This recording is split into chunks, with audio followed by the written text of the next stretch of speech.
বউ শাশুড়িদের দ্বন্দ্ব, এই দ্বন্দ্বটি বিভিন্ন পরিবারে বেশ প্রকট আকার ধারণ করে। এর কারণ কি আর প্রতিকারের উপায় কি? দেখুন, এদেশ যেহেতু সংখ্যাগরিষ্ঠ মুসলিমদের দেশ, বেশিরভাগ মানুষের দেশে মুসলমান এবং অন্য ধর্মাবলম্বী যারা আছেন, হিন্দু বা অন্যরা, তারাও দিন শেষে ধার্মিক। তার ধর্মের ব্যাপারে তিনি যথেষ্ট শ্রদ্ধাশীল এবং সিরিয়াস। এটাই হলো এদেশের মানুষের বাস্তবতা। এদেশের ধর্মীয় যে বিধিবিধান আছে, সেই বিধিবিধানগুলো যদি আমরা চর্চাটা ভালোভাবে করি, একইভাবে স্বামী স্ত্রী পরস্পরের প্রতি অধিকার যেমন আছে, আবার কর্তব্যও আছে। আমরা অধিকারের ব্যাপারে যতটা সচেতন, কর্তব্যের ব্যাপারে ততটা সচেতন না। আল্লাহ সুবহানাহু ওয়া তাআলা কোরআনে কারীমে বলেছেন, ওয়ালাহুন্না মিসলুল্লাযী আলাইহিন্না, মেয়েদের কিছু অধিকার যেমন আছে নারী হিসাবে, আবার তাদের কিছু কর্তব্যও আছে।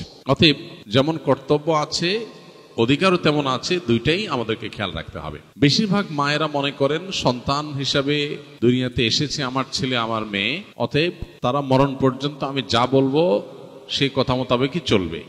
সন্তানদেরও যে কিছু স্বাধীনতার জায়গা আছে, তাদেরও যে কিছু অধিকারের ব্যাপার আছে, এটা বেশিরভাগ মা বাবারা আমাদের সমাজ বাস্তবতা বোঝার চেষ্টা করেন না। এজন্য যিনি চিঠিটা লিখেছেন তিনি সঠিক লিখেছেন যে বাস্তবে আমাদের দেশে মা বাবার অধিকার সম্পর্কে অনেক বলা হলেও সন্তানদের অধিকার বা সন্তানদের প্রতি মা বাবার কর্তব্যের কথাটা সেভাবে বলা হয় না। আলহামদুলিল্লাহ, এই বিষয়ে আমাদের একটা দীর্ঘ ভিডিও অনলাইনে আমাদের ইউটিউব চ্যানেলে, অন্যান্য সোশ্যাল মিডিয়ার প্ল্যাটফর্মে আমাদের আছে, যেখানে আমরা সন্তানের প্রতি বাবা মার কর্তব্য বা সন্তানের অধিকারগুলো কি কি সেগুলো আলোচনা করেছি এবং এগুলো আলোচনা আরো বাড়াতে হবে।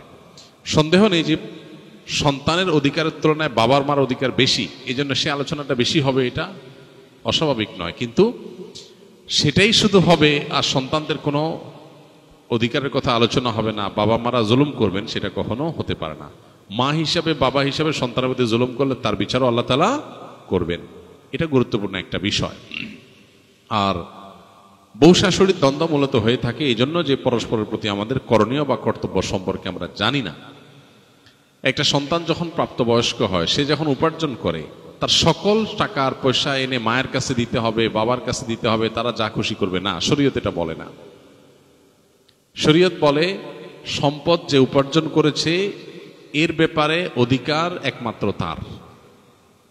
হ্যাঁ, উপার্জিত সম্পদ থেকে মার চলার জন্য, মার বেঁচে থাকার জন্য, সুস্থতার জন্য, চিকিৎসার জন্য যেটা প্রয়োজন সন্তান হিসাবে সাধ্য অনুযায়ী, মায়ের নিজের না থাকলে বা দেয়ার মতো ব্যবস্থা না থাকলে অবশ্যই সন্তানকে সেটা বহন করতে হবে। আর স্ত্রীর সর্বাবস্থায় স্বামী হিসাবে স্ত্রীর ভরণ পোষণ এটার ব্যবস্থা করতে হবে। এর বাইরে উদ্বৃত্ত টাকা, সেটা ছেলে কি মাকে উপহার হিসাবে অতিরিক্ত দিবে, না স্ত্রীকে দিবে, না কাকে কত দিবে, নাকি আদৌ কাউকে না দিয়ে নিজের অ্যাকাউন্টে রাখবে, এটা একান্ত তার ব্যাপার। এখানে শরীয়ত মা বাবাকে ইন্টারফেয়ার করার অধিকার দেয় নাই সেইভাবে যেভাবে আমাদের অনেক মা বাবা মনে করেন যে তাদের অধিকার আছে। ছেলে বিদেশ গেছে, উপার্জন করে টাকা পাঠাবে সব বাপের নামে মায়ের নামে, তারা যা খুশি করবে, তারা সেখান থেকে বৌমাকে যা দেওয়া দিবে আর যা দেওয়া দেওয়ার না দিবে না। এভাবে আসলে ইসলাম মা বাবাকে এতটা অধিকার দেয় না যে সম্পদ সারা জীবন যা কামাই করবে সব বাপ মা যা ইচ্ছা তা করবে। জি না, এই সুযোগটা নেই। অনেক মা বাবা এটা জানেন না এবং এখানে অনধিকার চর্চা করেন তারা।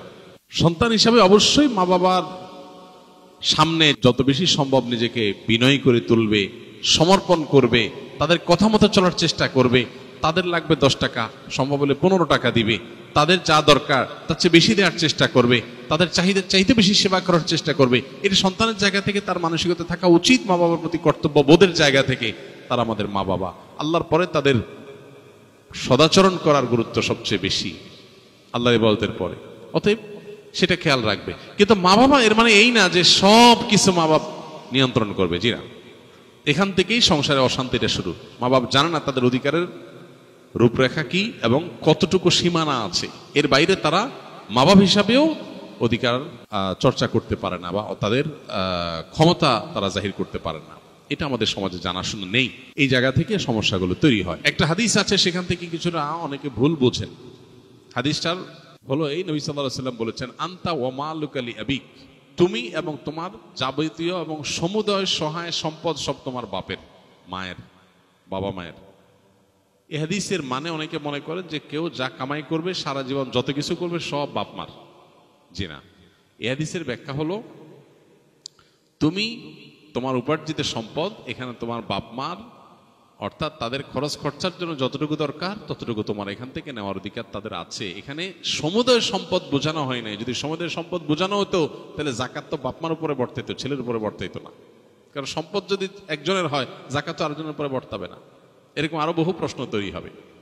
এই জন্য এই হাদিসটার ব্যাখ্যা আমরা অনেকে ভুল বুঝি এবং এর ফলশ্রুতিতে অনেক মা বাপ একটু বাড়াবাড়ি করেন, সীমালঙ্ঘন করেন এবং সেক্ষেত্রে স্ত্রীর সাথে ছেলের দূরত্ব তৈরি হয়। তো এগুলো আমাদের ব্যালেন্স করতে হবে।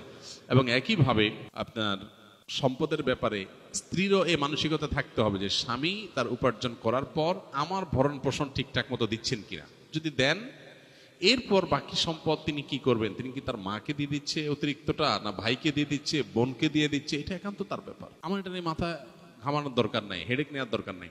বেশিরভাগ মহিলাই অহেতুক পেরেশানি করে নিজেও কষ্ট পায়, সংসারটাকে অশান্তি করে। আমার পরিচিত এরকম আত্মীয় স্বজনের ভিতরে এরকম মেয়েদের কথা জানি যে স্বামী লক্ষ লক্ষ টাকা ধরা খাচ্ছে, কোথাও কাউকে দিয়ে দিচ্ছে, কোনো ভাবনা নেই। আমার তো এটা দেখার দরকার নাই। আমার দেখা দরকার হলো যে আমার ছেলে মেয়ে এবং আমার ভরণ পোষণের ব্যবস্থা সে করছে কিনা। সেটা যদি সে না করে, আমার অধিকার যদি সে খর্ব করে, সেগুলো যদি সে মানুষকে দিয়ে দেয়, তাহলে অবশ্যই আমি সেখানে দাবি তুলবো, যথাযথ নিয়মে আমি আর্গুমেন্ট করব।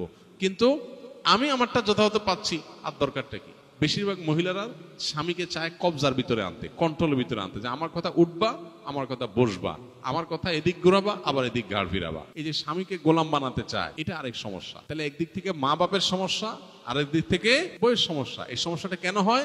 কারণ তার কতটুকু অধিকার আছে এটা সে জানে না। তার যতটুকু অধিকার আছে তিনি তার চাইতে আরো বেশি খাটাইতে চেষ্টা করেন। এটাই হলো একটা ভুলের জায়গা।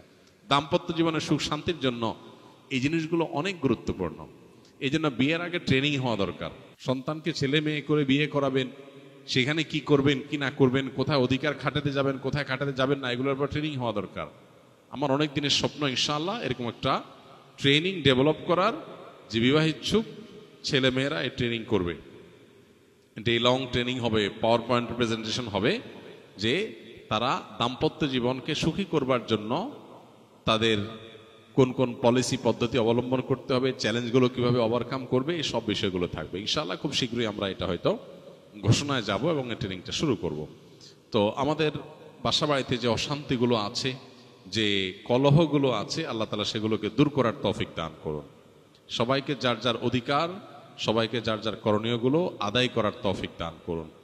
আমাদের বোনদের যারা স্ত্রী হয়ে কোথাও কারোর সংসারে আছেন, কারোর সাথে দিনাতিপাত করছেন, সেখানে নিজের অধিকারের চাইতে বেশি অধিকার খাটানোর চেষ্টা তার করা যেমন উচিত নয়, ঠিক একইভাবে মায়েদের বাবাদেরও উচিত নয় সন্তানের সম্পদ এবং উপার্জনের পরে অতিরিক্ত মাথা ঘামানো।